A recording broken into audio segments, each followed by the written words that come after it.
여러분은 위험물 및 유해 화학 물질을 취급해 본 적이 있으신가요? 우리 실생활에는 물론 가까운 대학교 실험실, 연구직 등 유해 화학 물질을 접하고 있는 사람들이 많이 있습니다. 한 예로 모 대학 식품공학과 실험실에서 황산이 폭발한 사고가 발생한 적이 있었죠. 이 사고로 황산 0.5리터가 유출됐고 실험 중이던 학생은 전신에 3도 화상, 그 외 교수, 학생 등 6명은 2도 화상을 입는 등 총 7명이 화상을 입었는데요. 더 큰 폭발과 더 많은 황산이 유출되었다면 대형 사고로 이어질 뻔한 아찔한 사고였습니다. 그렇다면 화학약품을 어떻게 취급해야 안전할까요? 그리고 이렇게 사고가 발생한다면 어떻게 대처해야 좋을까요? 여러분 안녕하세요. 창의적 체험 활동에서 안전교육을 담당하고 있는 김창현 선생입니다. 이번 시간에는 위험물 및 유해 화학 물질을 취급 시에 반드시 숙지해야 할 취급 기준과 기본적인 화학약품을 어떻게 취급하는지 알아보고 화학약품 누출 사고 발생 시에 어떻게 대처하고 응급조치를 취해야 하는지 알아보도록 하겠습니다.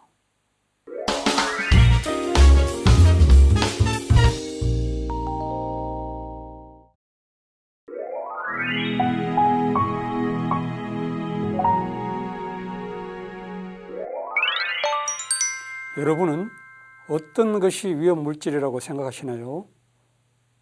네, 위험물질이란 위험성이 있는 물질에 대한 총칭하는 말로 넓은 의미로는 인간의 생명, 신체, 재산, 그리고 환경에 피해를 줄 수 있는 화학물질과 그로부터 파생된 제품으로 특별한 관리나 규제를 필요로 하는 것을 의미하고 좁은 의미로는 인화성 또는 발화성 등의 성질을 가지는 것으로 위험물 안전관리법 시행령에서 정하는 물품을 말합니다.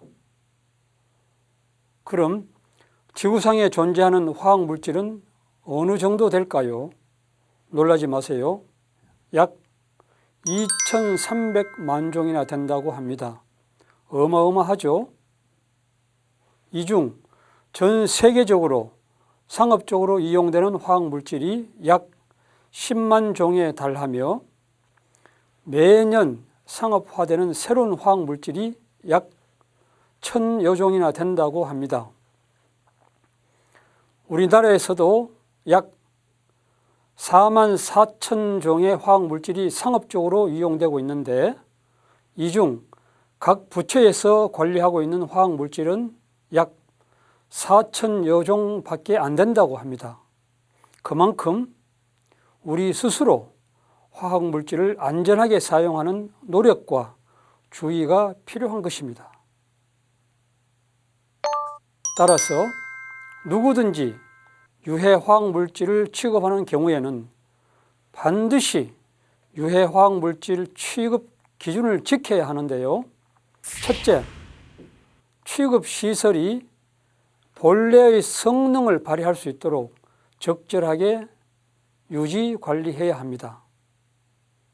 둘째, 취급 과정에서 안전사고가 발생하지 않도록 예방 대책을 강구해야 하며 셋째, 화학사고가 발생했을 때 응급조치를 할 수 있는 방제 장비와 약품을 비치해놔야 합니다. 넷째, 종류가 다른 유해 화학물질을 혼합하여 보관하거나 저장하지 말아야 합니다. 다섯째, 차량에 상하차하거나 다른 취급시설로 옮길 경우에는 반드시 유해 화학물질 관리자가 참석해야 합니다. 여섯째, 유해 화학물질 운반자는 유해 화학물질 관리자 또는 유해 화학물질 안전교육을 받은 사람이어야 합니다. 마지막으로 그 밖에 유해 화학물질의 안전관리를 위하여 필요하다고 인정하여 환경부령으로 정하는 사항을 반드시 준수하시기 바랍니다. 그럼 유해 화학 물질을 보관하고 저장할 때는 어떤 기준이 있을까요? 먼저 유해 화학 물질의 취급 중에는 반드시 음식물이나 음료 등을 섭취하지 말아야 하는데요. 이것은 용기를 혼돈하여 잘못 섭취하는 사고가 발생할 우려가 있기 때문입니다. 그리고 유해 화학 물질은 식료품, 사료, 의약품, 음식과 함께 혼합 보관하거나 운반하지 말고 음식물이나 가축 사료와 접촉하지 않도록 해야 합니다. 실제로 유해 화학 물질은 우리 주변, 우리 생활 곳곳에 존재하고 있는데요. 유해 화학 물질 중에서도 특히나 우리가 생활에서 접할 수 있는 화학약품의 올바른 보관 및 사용법에 대해서 좀 더 알아보도록 하죠. 많은 화학약품들은 유독함으로 건강에 해롭고 부식성, 자극성, 가연성이며 혹은 취급 시 화재 위험성이 잠재되어 있습니다.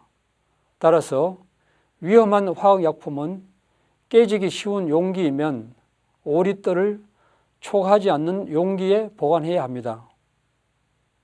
그럼 화학약품은 어떻게 운반해야 할까요?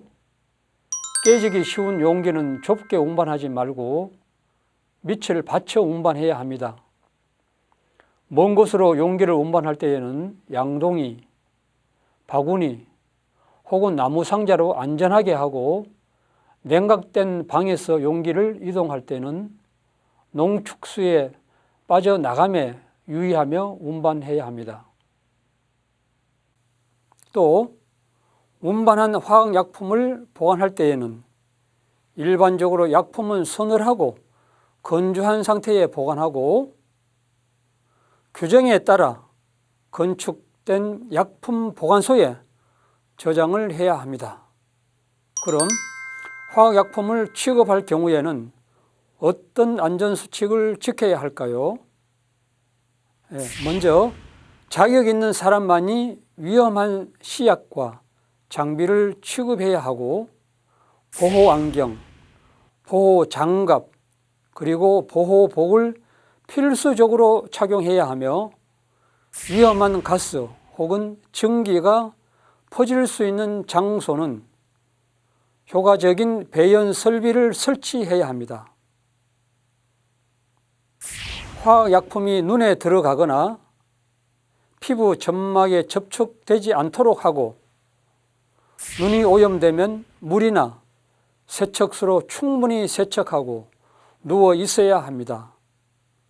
액체나 위험한 물질이 피부에 묻으면 즉시 마른 천이나 티슈로 닦고 오염된 곳에 물을 뿌려주며 세척은 더운 물과 비누로 충분히 씻어야 하고 부식 물질로 인해 의복이 오염되면 즉시 벗어야 합니다. 이처럼 안전의 기본 규칙을 잘 적용하면 보다 안전하고 효율적으로 관리할 수 있겠죠. 그렇다면 이러한 위험 물질에 대한 정보는 어떻게 알 수 있을까요? 먼저 CAS 등록 번호를 알아야 합니다.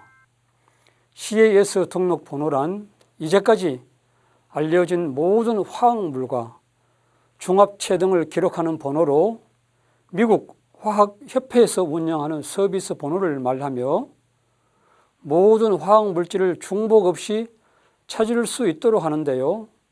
예를 들면 다음과 같이 불산 7664-39-3 이런 식으로 표기되어 있죠.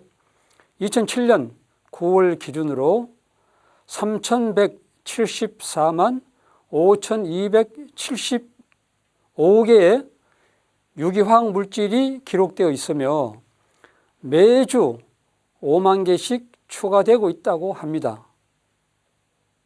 그리고 위험 물질의 유해성을 확인하고 싶다면 다음 소방방재청이나 환경부, 고용노동부 홈페이지에서 확인하실 수 있습니다. 마지막으로 폐기물질 처리는 경험이 있는 사람이나 전문 단체에 의해 처리되어야만 하는데요. 사람에게 위험한 독성 폐기물을 철저히 제거하기 위하여 다음과 같은 방법으로 안전하게 처리해야 합니다. 우선 어떠한 상황에서도 시안화 화합물들은 일반 배수구를 통하여 세척하거나 버려서는 안 됩니다. 철염과 함께 반응을 시키는 것이 그 예입니다. 또 폐기물들은 독성이나 가연성 가스를 생성할 수 있으며 또한 물과 반응하는 나트륨, 칼륨, 탄화칼슘, 인과 같은 것은 다음 폐기를 위해서 내화성 용기에 수집합니다. 가연성 액체들은 어떤 상황에서도 배수구에 버리지 말고 수집해야 하며 염소가 치환된 탄화수소는 분립 수집되어야 하고요. 중금속을 포함하는 용액들은 배수구로 직접 버려서는 안 되고 분말로 된 산화 마그네슘과 대리석의 비가 1대1인 혼합물로 걸러서 실험실에서 처리해야 합니다.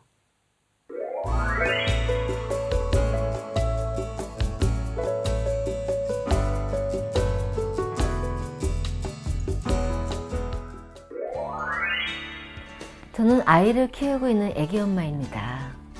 예전에는 화학물질하면 공장이나 실험실, 연구실 등에서나 쓰이는 용어라고 생각했는데요. 아이를 키우면서 알아보니 우리 생활 대부분이 화학물질이 위험에 너나 없이 노출되어 있더군요. 게다가 미처 알지 못했던 유해화학물질이 들어간 제품들이 집안 곳곳에 널려 있고 너무나 쉽게 접할 수 있어서 놀랐어요. 한 번은 아이들 손에 닿는 곳에 모기약을 놓아두었는데 죄가 없는 사이에 모기약을 뿌리며 놀다가 온몸이 모기약 범벅이 된 적이 있어요. 이런 벌레 기피제에는 디트라는 신경장애를 유발하는 화학물질이 함유되어 있어 조심해야 하는데 그 손으로 눈을 비비고 얼굴을 만지고 난리도 아니었죠. 아휴. 그래서 보자마자 재빠르게 아이를 물로 씻기고 병원에 데려갔는데 빠르게 씻어주어서 그런지 다행히 큰 이상은 없었습니다. 그래서 그 후로 이런 위험한 물건들은 유해물질이 나오거나 묻지 않도록 마개가 있는 제품으로 바꿨어요. 그리고 사용 후에는 마개를 단단히 닫아두고 아이의 손에 닿지 않는 그늘지고 높은 곳으로 옮겨두어서 미연의 사고를 방지하고자 노력하고 있답니다. 최근에는 화학 성분이 들어간 제품들이 유해화학 물질인지 체크해보는 습관을 들이고 있는데요. 화학물질 안전관리 정보 시스템에 들어가서 화학물질 정보를 검색하면 이렇게 유해화학 물질을 확인할 수 있답니다.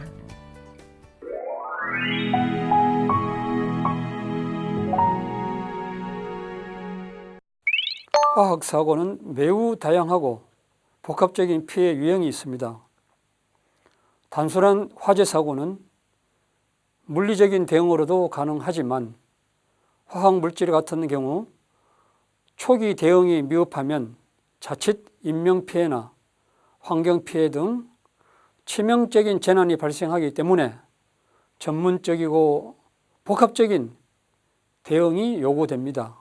따라서 다수의 대응 기관이 존재하죠.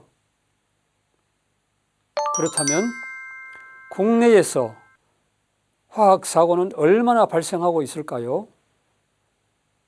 국내 화학사고 현황을 보면 다음과 같이 발생하였는데요. 최근 2014년도를 보면 4명이 사망하고 234명이 부상을 입는 등의 인명피해가 발생하였고 총 314억 원의 재산 피해가 발생한 것으로 추정되고 있습니다. 지역별로 살펴보면 다른 지역에 비해 특히 경기 지역에서 많이 사고가 발생한 것으로 나타났으며 월별 화학사고 현황을 보면 특히 7, 8월과 같은 여름철에 사고가 많이 발생했음을 알 수 있습니다. 또한 염산이나 질산, 암모니아 등의 화학물질로 인한 사고가 줄을 이루고 있습니다. 그럼 실제로 국내에 알려진 화학사고로 어떤 것들이 있었는지 여러분들이 기억나시나요? 몇 가지 사례를 살펴보고 가죠.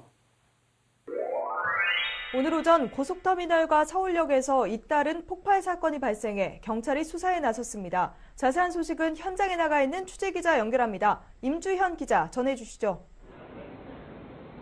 이곳 사고 현장은 현재 말끔히 정리된 상태입니다. 폭발이 발생한 물품 보관함은 정밀 감식을 위해 국립과학수사연구원으로 옮겨졌습니다. 보관함이 있던 자리에는 폭발 당시 생긴 그을음과 관할경찰서에서 부착한 안내문만이 남았습니다. 앞서 경찰은 현장 감식을 벌인 뒤 사고 장소 근처에 출입을 통제하는 한편 특공대 폭발물 처리반을 동원해 터미널 일대에서 3시간가량 폭발물 탐지 작업을 벌였습니다.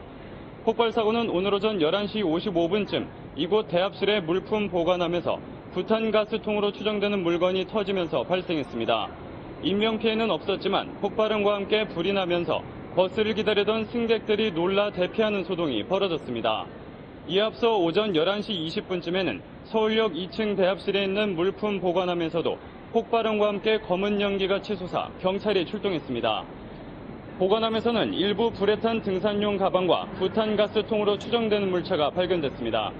경찰은 서울역에 설치된 CCTV를 분석한 결과 이날 오전 5시 50분쯤 어두운색 상의를 입고 벙거지 모자를 쓴 남성이 불이 난 물품 보관함에 가방을 집어넣은 것으로 확인됐습니다. 경찰은 강남터미널과 서울역 모두 부탄가스통에 전선을 연결한 흔적이 있는 점으로 미뤄 사제 폭탄에 의해 불이 난 것으로 보고 있습니다. 경찰은 또 동일범에 의해 계획된 테러일 가능성도 염두에 두고 수사하고 있습니다. 지금까지 서울 강남 고속버스 터미널에서 연합뉴스 임전입니다. 먼저 지난 2011년 고속터미널과 서울역에 사제폭탄이 폭발한 사건입니다. 인터넷 등을 통해 20만 원을 들여서 1시간 만에 손쉽게 사제폭발물을 제조하여 고속터미널과 서울역 대합실 물품 보관함에 넣었는데 발화 장치와 함께 전선이 연결된 부탄가스 통이 폭발하여 대기하고 있던 승객들이 대피하는 소동으로 사회 질서를 혼란시키고 유발한 사건이죠. 또 다른 사례를 하나 더 확인해 볼까요? 2013년에 삼성전자 화성 사업장에서 또 불산 누출 사고가 발생한 사건입니다. 지난 1월 삼성전자 반도체 공장에서 불산이 누출돼서 사상자가 발생했던 사고 기억하시죠? 바로 그 공장에서 또다시 불산이 누출됐습니다. 손병상 기자입니다. 불산이 누출됐다는 신고를 받고 출동한 경찰과 소방당국 차량이 공장 안으로 들어갑니다. 오늘 오전 11시 반쯤 삼성전자 화성사업장 반도체 생산 라인에서 불산이 누출됐습니다. 지난 1월 불산이 누출됐던 바로 그 라인입니다. 지난번 사고의 원인으로 지목된 배관을 새 것으로 교체하는 작업을 하던 중 기존 배관에 남아있던 불산액이 누출돼 작업자들에게 흘렀습니다. 잔류 불산이 없다는 그 확인을 하고 잘랐는데 미량의 불산들이 그 사이에 고여서 아마 주르륵 흐르는. 오늘 사고로 작업 중이던 협력사 직원 3명이 다쳐 치료를 받았지만 다행히 큰 부상은 아닌 것으로 전해졌습니다. 내부 장기적으로 혹시 문제가 생길 수 있기 때문에 저희들이 엑스레이나 여러 가지 피검사를 지금 진행을 하고 있습니다. 사고 직후 사내 소방대가 출동해 부상자 이송과 중화 작업 등 초동 조치를 취했고 사고 발생 3시간 뒤 관계 기관에 신고했습니다. 삼성 측은 누출된 불산이 극수량이라고 밝혔습니다. 이번 사고에 대해 고용노동부는 작업자들이 안전수칙을 제대로 지키지 않은 것으로 보고 있다고 밝혔습니다. 지난번 불산 누출 사고 이후 사과문을 발표하고 안전 시스템 개선을 약속했던 삼성. 불과 석 달 만에 똑같은 사고가 재발하면서 곤혹스러워하고 있습니다. MBC 뉴스 손병산입니다. 2013년 1월 불산이 누출됐던 화성 사업장 11 라인에서 발생하였는데요. 당시 문제가 있었던 부분을 교체하고 수리하는 과정에서 또다시 불산이 새어나온 것이죠. 이로 인해 지역 주민들에게까지 피해가 확산되었던 사건입니다. 그럼 만약 화재나 폭파, 가스 누출 등 화학사고가 발생하면 어떻게 해야 할까요? 네, 소방서나 경찰서 또는 관할 지방자치단체나 환경청 등에 신속히 신고를 해야 합니다. 이때 발생 시간, 사고 장소, 사고 물질의 종류, 저장량, 사고 유형 등의 내용을 가능한 상세하게 신고하는 것이 좋습니다. 그런 다음 사고 수습을 초동 조치와 사후 조치를 실시해야 하는데요. 앞서 얘기했듯이 화학사고의 경우 신속한 초동 조치를 통해서 사고로 인한 피해가 확산되는 것을 막는 것이 매우 중요합니다.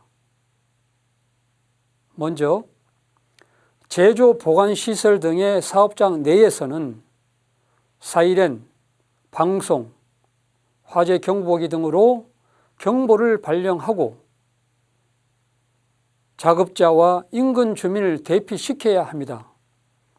가능하다면 소화기와 소화전으로 응급 조치를 실시하고 밸브나 막에 뚜껑 등을 잠그거나 닫아 추가 누출을 차단시켜야 합니다. 그리고 일반인의 접근을 막고 출입을 통제해야 할 것입니다. 만약에 유해물질 누출 사고가 발생하였다면 사고 현장 인근에서 사용 가능한 흙이나 모래 등을 이용하여 누출이 확산되지 않도록 조치하고 사업장 내에 폐수 처리 시설이 있는 경우에는 도랑이나 둑을 설치하여 유해 화학 물질이 처리 시설로 이동하도록 유도합니다. 또 웅덩이나 임시 제방을 설치하여서 유해 물질이 하천이나 농지로 유입되는 것을 반드시 방지해야 합니다. 계속해서 오염된 화학 물질이 노출되었을 때 사후 조치는 어떻게 해야 할지 알아볼까요?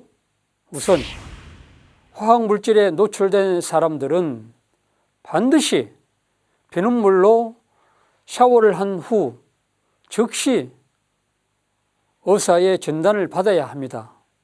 또한 사고 현장에서 수거한 유해 화학 물질이나 방제약품 등은 시도에서 지정한 전문 처리 업체에 위탁해서 처리해야 합니다. 그리고 수질 및 토양 오염 등을 방지하기 위해 사고 지점 및 주변 지역에 대한 모니터링을 실시하고 복구 기준에 따라 보건 활동을 실시해야 합니다. 그럼 화학사고가 발생하였을 때 어떻게 대피하는 것이 안전한지 알아보겠습니다. 먼저 독성가스는 대부분 공기보다 무겁기 때문에 낮은 곳보다는 높은 곳으로 이동해야 합니다. 만약 이동하려는 방향에서 가스가 날아오는 경우에 바람이 부는 방향의 직각으로 이동하고 지하철 등 실내 공간에서는 신속히 실외로 대피합니다. 화학사고가 발생한 경우 가능한 우이나 비닐로 직접 피부가 노출되지 않도록 하고 수건이나 마스크 등을 이용하여 코와 입을 감싸고 최대한 멀리 대피합니다. 자동차를 타고 사고 현장을 지나게 된다면 창문을 닫고 에어컨 등을 반드시 꺼 외부 공기가 차량 내부로 들어오는 것을 방지해야 합니다. 그런 다음 안전한 곳으로 대피하고 비눗물로 샤워 후 깨끗한 옷으로 갈아입어야 하며 만일 화학물질에 노출되었다면 즉시 병원에 가서 의사의 진찰을 받아야 합니다. 그리고 사고 발생 시 응급조치는 어떤 상황이라도 꼭 필요하며 비전문가에 의해서 의료 처치가 이루어지는 것이 아니라 반드시 의사의 전문적인 진료를 해야 하며 전 단계가 비상상태라고 생각해야 합니다. 따라서 응급조치를 위해 응급치료 차트, 의사나 병원의 전화번호와 주소, 구급상자, 눈세척병 등의 장비는 꼭 갖추고 있어야 합니다. 그럼 다양한 화상에 대해 어떻게 응급처치를 해야 하는지 각 절차를 꼭 숙지하시기 바랍니다. 먼저 부식액에 의한 화상으로 피부 중에 화상을 입은 부분은 철저히 물로 씻어줍니다. 브롬에 의한 화상은 파라핀 오일이나 에탄올로 씻어야 합니다. 불화수소산에 의한 화상은 2% 암모니아 용액이나 묽은 중탄산 나트륨 용액으로 씻어줍니다. 요오드에 의한 화상은 1% 티오황산 나트륨 용액으로 씻습니다.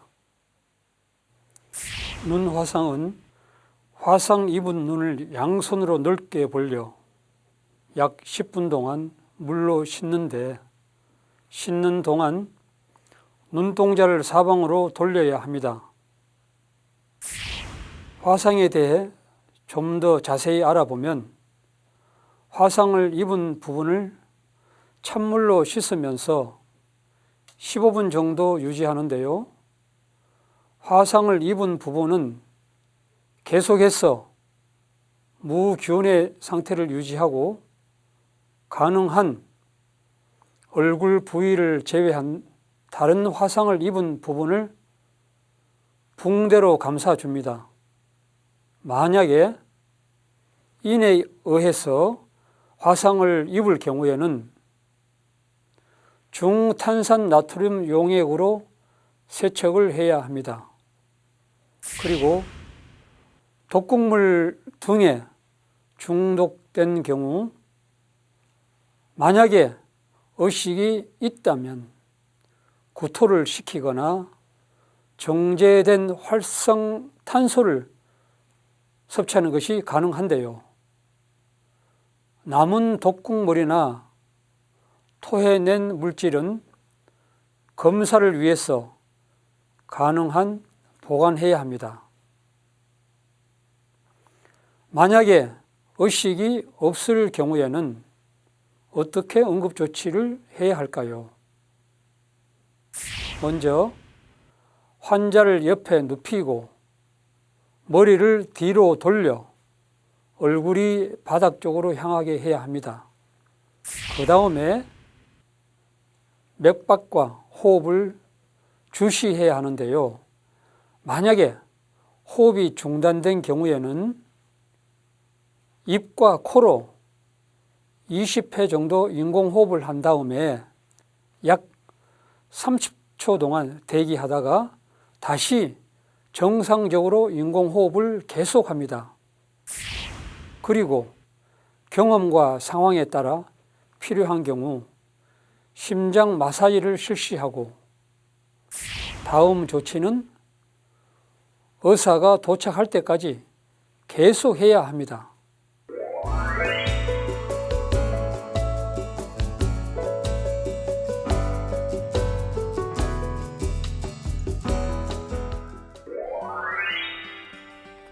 화학 제품으로 인한 화상을 입어본 경험이 있으신가요?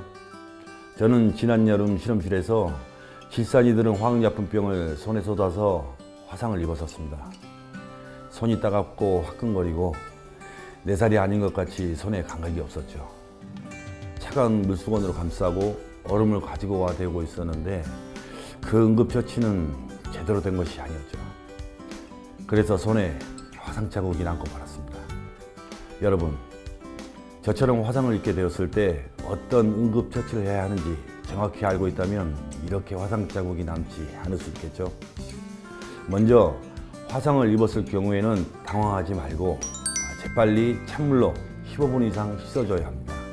그리고 계속 묵은 상태가 되도록 가능한 얼굴 부위를 제외한 화상 입은 부분을 붕대로 감싸줘야 합니다. 만약 인에 의한 화상을 입은 경우에는 중탄산나트륨 용액으로 세척을 해야 하죠. 만약 눈까지 화상을 당한 경우에는 화상 입은 눈을 양손으로 벌려 약 10분 동안 물로 씻어야 해요. 그리고 씻는 동안 눈망울을 사방으로 돌려야 합니다. 잘 기억해 두시고 화상 사고에 대비하시기 바랍니다.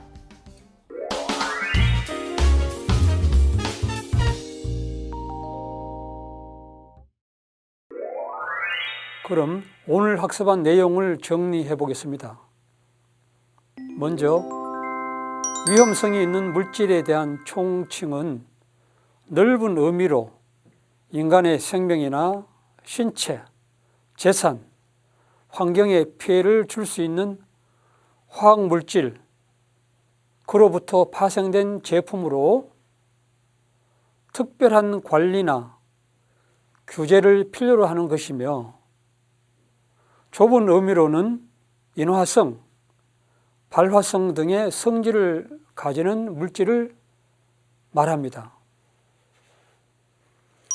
위험물 안전관리법 시행령에서 정하는 물품 보관 및 저장시설 취급 기준은 취급 중에 음식물이나 음료 등을 섭취하지 말아야 하고, 식료품이나 의약품, 사료 등과 함께 보관하거나 접촉하지 않도록 주의를 해야 합니다. 그리고 화학약품을 다룰 때는 깨지기 쉬운 용기일 경우에는 반드시 밑을 받쳐서 운반하고 5리터를 초과하지 않는 용기에 보관을 해야 합니다. 그리고 서늘하고 건조한 상태에서 규정에 맞게 잘 갖추어진 약품 보관소에 저장하는 것이 안전합니다. 그리고 반드시 자격을 갖춘 사람이 보호 장비를 착용하고 취급을 해야 합니다. 만일 화학사고가 발생했다면 초동 조치로 소방서나 경찰서 등에 신속히 신고하고 경보를 발령 후에 작업자와 인근 주민을 대피시키고 소화기나 소화전으로 응급조치를 하고 추가로 누출을 차단시키고 일반인의 접근을 반드시 막아야 되고 출입을 통제시킵니다. 또한 사후 조치로는 비눗물로 샤워를 한 후에 즉시 의사의 진단을 받아야 되며, 화학물질 수거와 방제약품은 전문 처리 업체에 위탁해서 처리를 해야 됩니다. 그리고 수질이나 토양 오염 방지를 위해서는 모니터링과 보건 활동을 반드시 실시를 해야 합니다. 사고 발생 시에 대피 요령으로는 높은 곳으로 그리고 바람이 부는 방향의 직각으로 이동을 해야 하고, 실내 공간에서는 신속히 실외로 그리고 피부 노출을 피하고 수건과 마스크 등으로 코와 입을 감싸며 대피를 해야 합니다. 그리고 응급조치를 위해서는 갖추어야 할 장비가 있습니다. 그 장비는 먼저 응급치료에 대한 차트, 의사나 병원의 전화번호, 그리고 주소, 응급치료용 상자, 눈세척병 등이 있습니다. 부식액, 불옴, 불화수소산, 요오드에 의한 화상이나 눈 화상, 중독 등 그에 맞는 적절한 응급 조치를 반드시 취해야 합니다.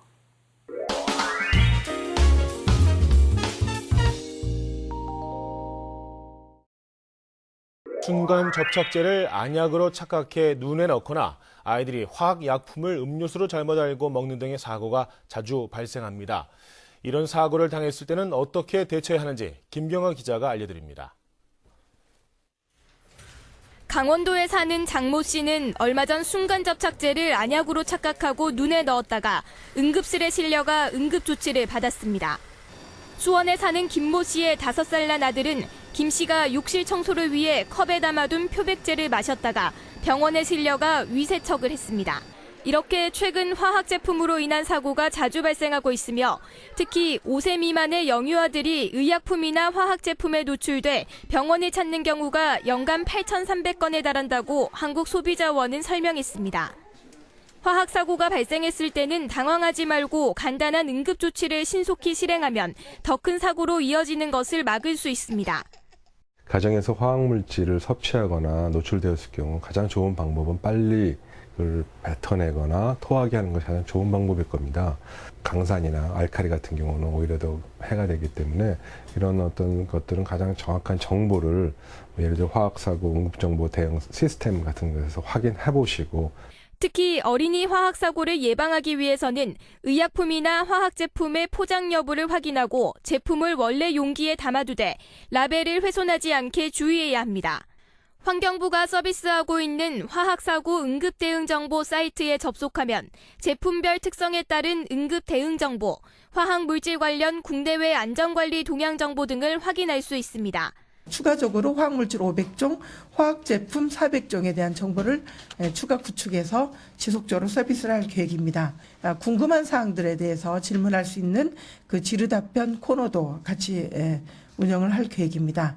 화학제품과 약물 관리를 철저히 하고 몇 가지 응급대처 요령을 알아두는 것만으로 인명피해 등 더 큰 사고를 막을 수 있습니다. KTV 김경아입니다. 여러분, 영상은 잘 보셨나요?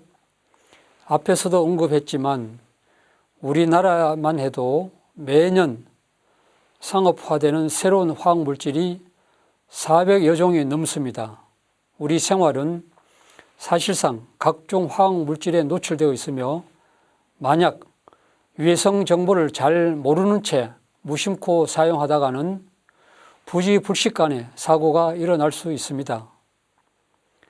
영상에서 확인한 것처럼 아이들뿐만 아니라 성인들도 화학사고를 예방하려면 어떤 제품인지 확인 가능하도록 제품 라벨을 훼손하지 않도록 주의해야 하며 유통기간이 지난 약품은 반드시 폐기 처리합니다. 뿐만 아니라 최근에는 다양한 안전 포장 처리가 잘 되어 있는 제품들이 나오고 있으니 이 또한 제품 구매 시 잘 체크해 두도록 하세요. 앞으로 유해 화학 물질들에 대한 경각심을 갖고 우리 생활의 필수제인 화학 물질을 안전하게 취급 관리하는 노력이 필요합니다. 잊지 마세요. 그럼 오늘 수업은 여기서 마치도록 하겠습니다. 감사합니다.